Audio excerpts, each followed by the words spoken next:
Hello and welcome to News You Can Use. This is a quick wrap up of all the major personal finance news headlines through last week and just getting a sense of how they impact your money life. Now, through last week, we saw several headlines around the volatility in market indices and how benchmark indices across the globe are actually crashing. And these headlines have attributed many reasons to why this is happening: inflation, interest rates, global growth slowdown, etc. Yes, it is true that markets are trending lower.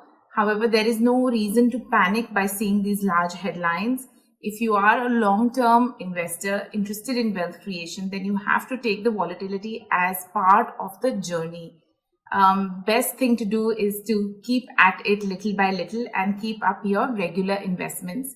The headlines can get a bit crazy. Just today, the Indian market, the benchmark indices opened positive despite the heavy rate cut that Fed did, 75 basis points. And there were headlines immediately about how it's all factored in.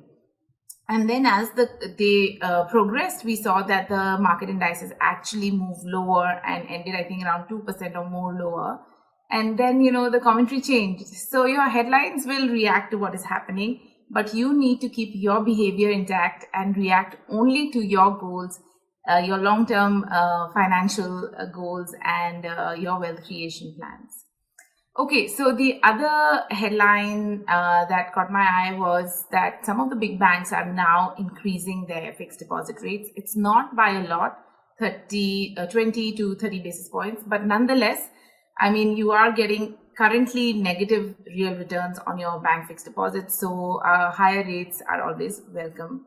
Then there was news around the LIC IPO and how the price has touched an all-time low since its listing, I think around 30% lower. The LIC IPO was always shrouded in some kind of doubt around pricing. We spoke about this in the earlier episodes as well. If you are an investor, if you were in it for like short-term IPO listing pop-up gains, then that hasn't happened. If you're in it for the long term, then you have to take a call on whether you want to keep holding it or not, depending on the company, and decide what your objective was from this IPO investing, and then go ahead and do something about it. But yeah, it's kind of disheartening because a lot of retail investors did get into this IPO and did get allocation as well.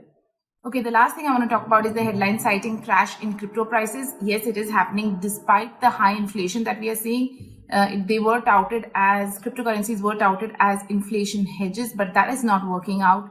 And the price of Bitcoin, for example, is 1/3 of what it was at its peak, and it's crashed really fast because peak was not so long ago.